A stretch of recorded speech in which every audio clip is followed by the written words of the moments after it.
So today we're going to demonstrate something regarding the well-known sacroiliac joint. So from the core movement integration approach, we'd like to show you what actually goes on in the body. So sacroiliac problems are so common, everyone mentions them, low back problems, and we try to solve them by usually some kind of manipulation or massage or adjustment, and you've probably had a lot of this yourself. We'd like to show you actually the path and the prospect for resolution, so it doesn't have to be repeated over and over again. So what are we talking about? So a sacroiliac joint, which if you look at a skeleton here, you'll see that there's a front and there's a back. And the sacroiliac joint joins the sacrum, which is part of the spine, to the ilium, or the part of the pelvis. And that's a necessary connection in order to transmit force. Okay? So, this is the problem area. This gets jammed in here, it gets jammed in there, and everybody has a different solution.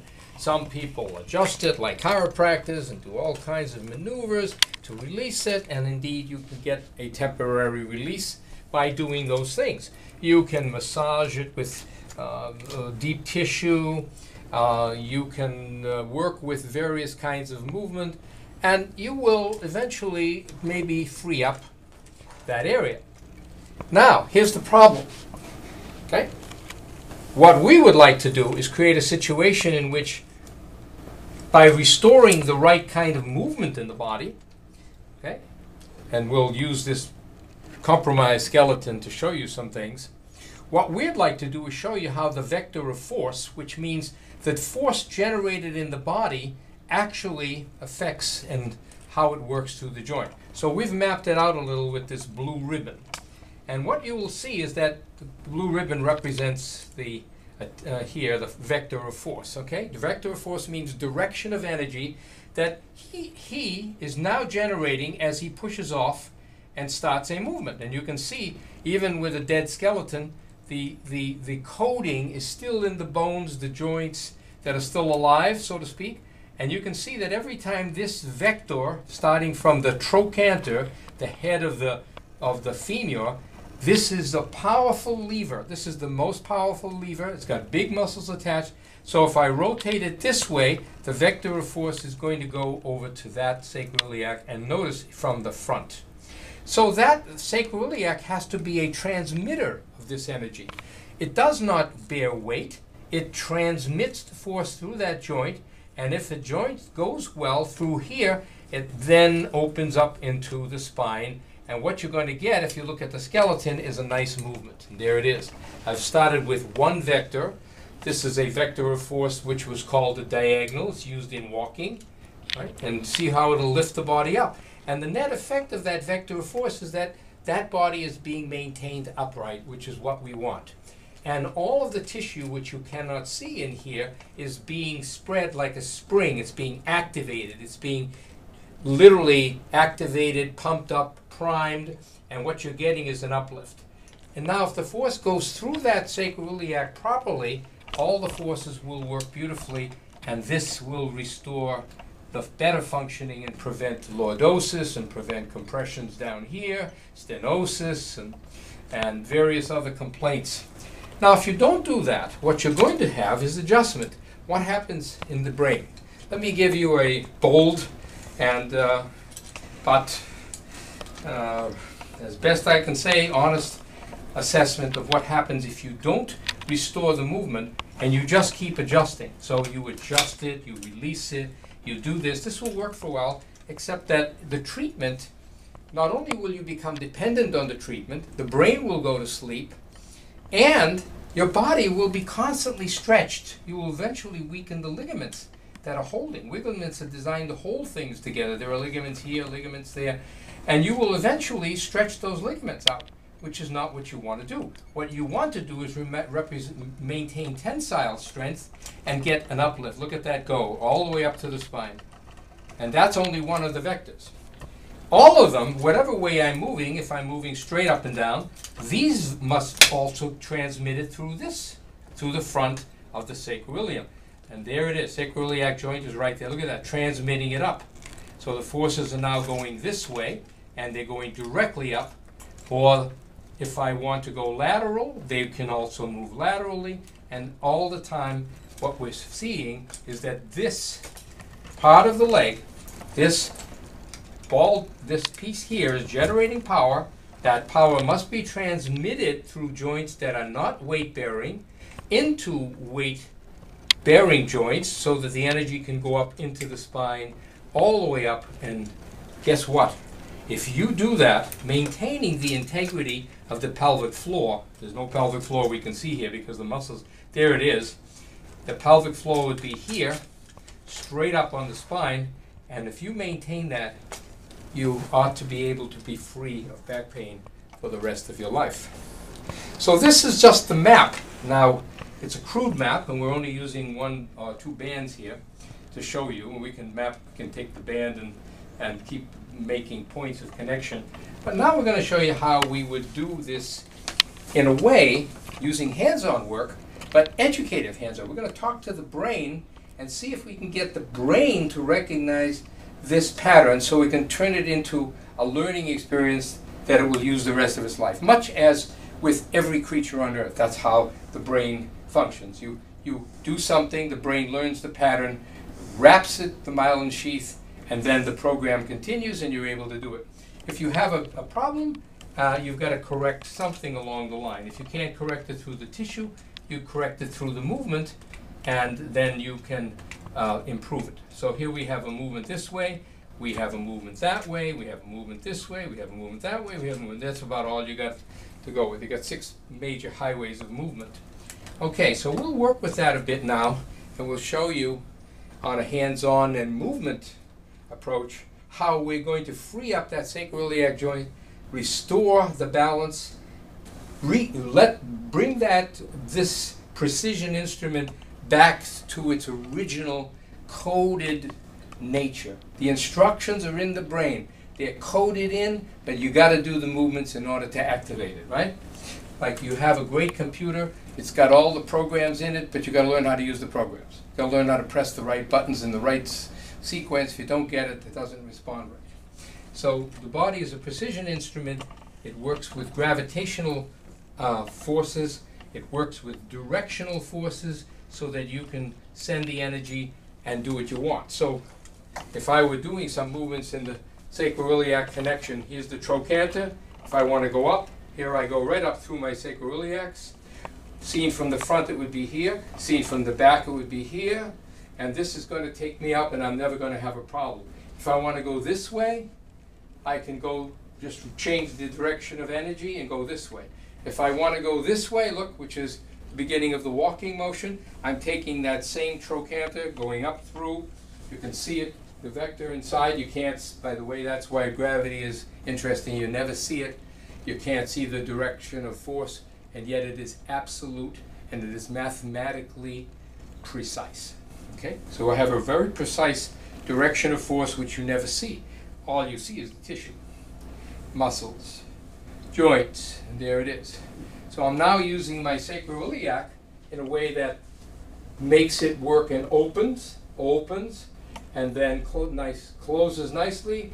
I have no problem. If I do this, I'll have a problem. If I do this, I'll have a problem. If I wear high heels or high heels, I'll have a problem. Okay?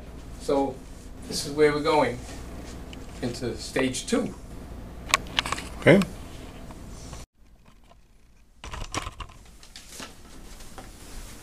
So here we go with our demonstration now, and you can recall the skeleton. So I want to test his SI joint, lower back. So you see the first move, if I lift his leg over here, I can immediately get it to see if the energy is moving through that joint into his spine. In fact, this is how the energy is being generated to go up. Remember, when you hit the earth, you want to be able to stay up, right? So he's going up that high, and I might test him the other way. And so I can read how easy the energy is going through the joints. Rather than forcing the body or just releasing it, or just treating it, so that the person has to come back all the time to get the same treatment over and over again. What we're going to do is something different. We're going to use one of those paths. We're going to talk to the brain. So remember I said the trochanter here will activate a little, and this leg will lift, and we got slightly diagonal lift right now. You can almost see it going, there it is. And now I'm going to check and read, not from the back, I'm going in from the front. I'm talking to sacroiliac joint. Believe it or not, lightly, gently, because this can be a very tight area, but I'm very tight. Or I can reach in back with my hand and get front and back so I can feel both sides. Now, as he's moving, I can feel that there it is, that the energy just started to move through. And you can see it, look, it's going all the way up. I wish he had a striped shirt, it would show it a lot better. The energy is going, look, right up through those ribs. There it is. We caught the current, like reading a river, you know? You're a canoeist, you're a kayaker. You read the river's current, you don't see it ever. But you read it, and you follow it, and you use it in order to go where you want to go and let it propel you. So look, the energy is moving him up. Very little work. Just touching the right places along the way, and there it goes all the way up. We've got a connection. Path is open, and here it is. So we got one, and by the way, as soon as you get that, you'll notice probably the left, look at this, the left leg just went up a little higher. Notice where the drop line is here. And we could even do a test just to see, look, it doesn't go up as high. So we're going to replicate that on the other side, just to get all the angles. So here, trochanter again, I'm going in, I'm thinking, I'm talking to that sacroiliac, right? If I can't get it from the front, I'll reach in back, or I'll open it from some other available port, right? There it is, ha, I got it here, there it goes. And there's the spiral going right up that side. So we're getting uplift, we're getting the vector of force working. The sacroiliac joint is transmitting energy into the lower back. The lower back is transmitting the energy up the spine through all of the spinal levers. The spinal levers are taking it the rest of the way, and he's staying up. In fact, this is a movement which could be running, right? Here's a running movement. If you put his arms in running shape, look, you'd have a running kind of an action. See? In fact, look at the arms go together with the movement. And that's the code. And here you are.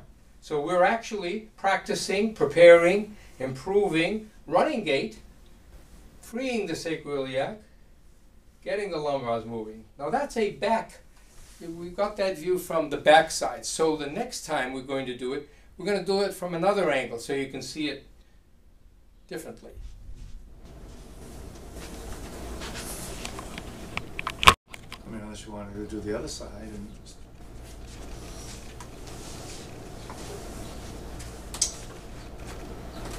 Okay, so Joseph has done a piece on the back, and I'm going to do a similar thing on the side.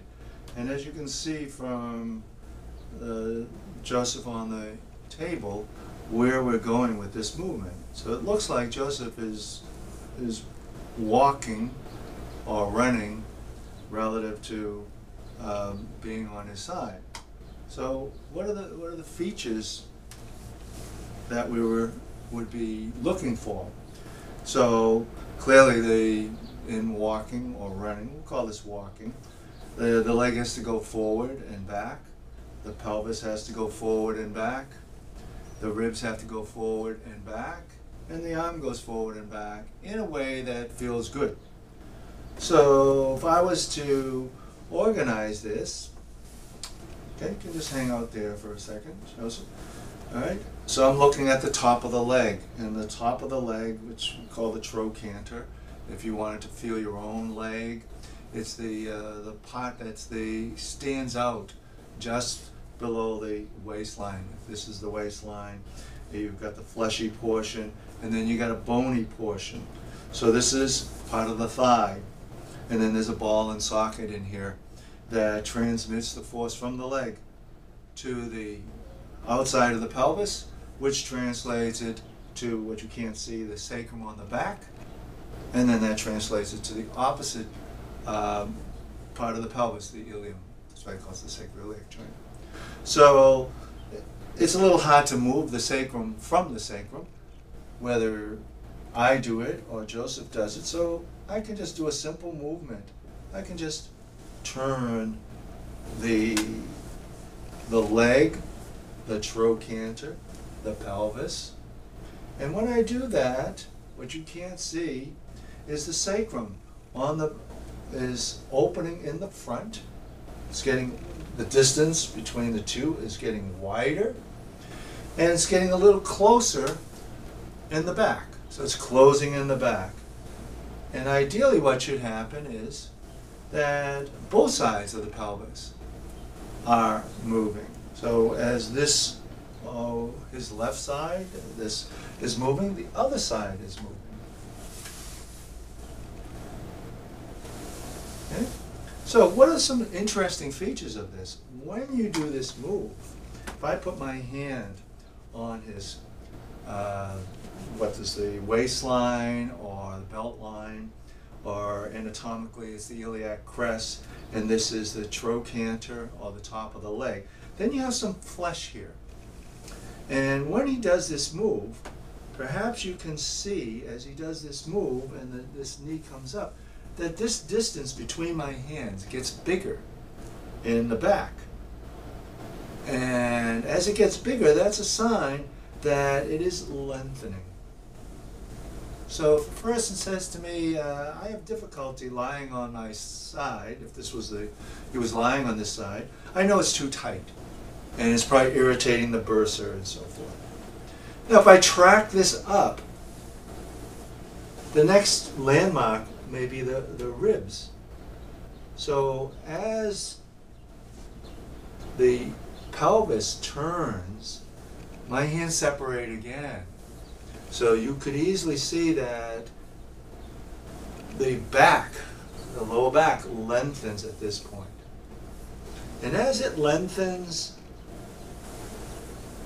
the ribs start to spread. So now we got the distance from the top of the pelvis to the bottom of the armpit, including the trochanter. This is much longer. Then when he goes back to neutral, this is actually the shortest he gets.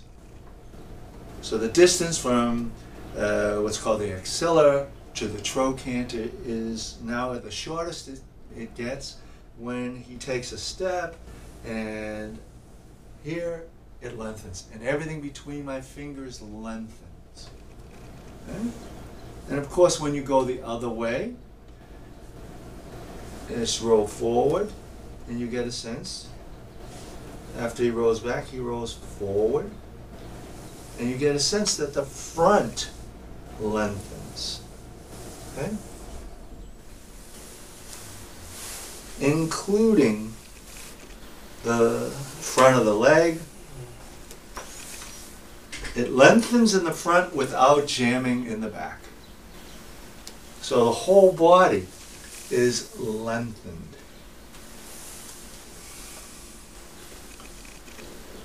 So each time we go from one position with the leg forward, the front of the sacrum opens, and then as he moves in this direction, the back of the sacrum opens. And that movement of the sacrum will facilitate the turning or rolling of the leg. Because when his foot hits the ground, it doesn't hit and go straight, it goes in an arc. So somehow it has to get to the big toe. And it gets to the big toe because the sacrum opens in the back and allows that rolling. There aren't too many straight lines in the body. As a matter of fact, there probably aren't any straight lines. So everything is along a curved pathway. So he's rolling and opening.